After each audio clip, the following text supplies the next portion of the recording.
मैं लैन जान दिया जी दुध क्योंकि दुध की जी घर वो अशद जरूरत होंगी है तो नाले सैर हो जाती है तो नाले लै आईदा घर वास्ते दुध तो थोड़ा दूर जाना पैंदा वे तो पैदल ही जाईदा क्योंकि एक्सरसाइज जी है वो वधिया हो जाती है तो मज़ा आ जाता वे तो फिर खाना पीना भी जड़ा वे वो भी हजम हो जाता है।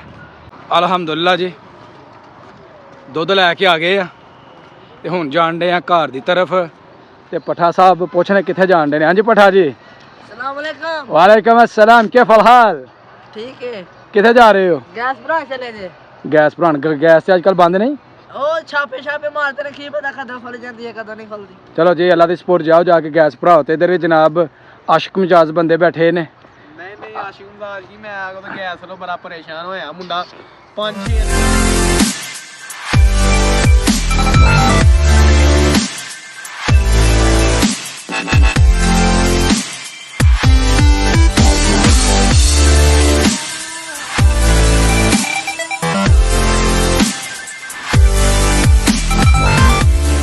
अस्सलामुअलैकुम, welcome to my new vlog. मैं तुहाडा दोस्त सुल्तान शेख पंजाब के खूबसूरत संती शहर सियालकोट तो तुसीं वेखण दे हो मेरा यूट्यूब चैनल अपना पंजाबी व्लॉग। शाम का वक्त हो गया जी तो पिंड का मौसम बड़ा खूबसूरत बड़ा सुहाना तो मैं लैन जान दिया जी दुध क्योंकि दुध की जी घर वो अशद जरूरत होंगी है तो नाले सैर हो जाती है तो नाले लै आईदा घर वास्ते दुध तो थोड़ा दूर जाना पैंदा वे तो पैदल ही जाईदा क्योंकि एक्सरसाइज जी है वो वधिया हो जाती है तो मज़ा आ जाता वे तो फिर खाना पीना भी जड़ा वे वो भी हजम हो जाता है तो बड़ा मज़ा आता वे तो सड़क के करीब जी इधर जान डे दुध लैन वास्ते।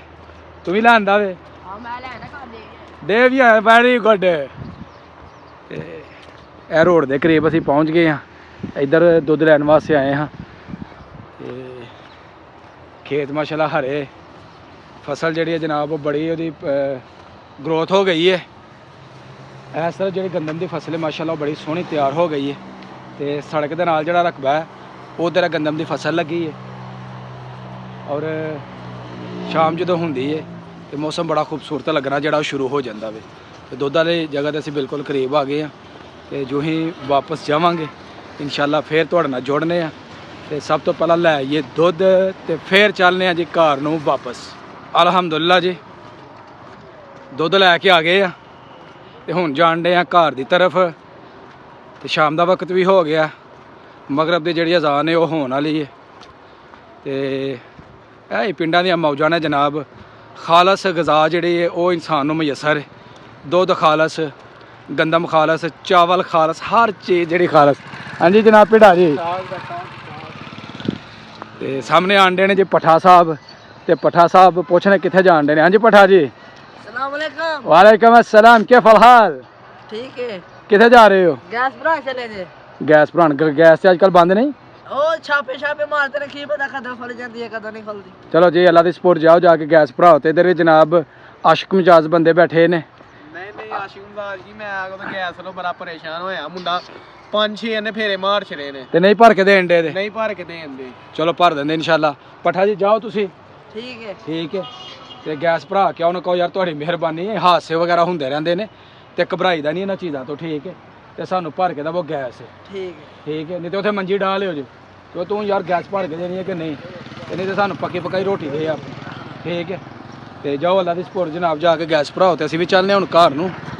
ते लओ जी बिल्कुल पिंड के करीब पहुँच गए असीं। ए सामने साडी गली है, इधर नूं असां टर्न होना में तो इंशाल्लाह घर जाने जाके बच्चों को देने दुध, बच्चे करन दे गर्म तो गर्मो गर्म पीन दे।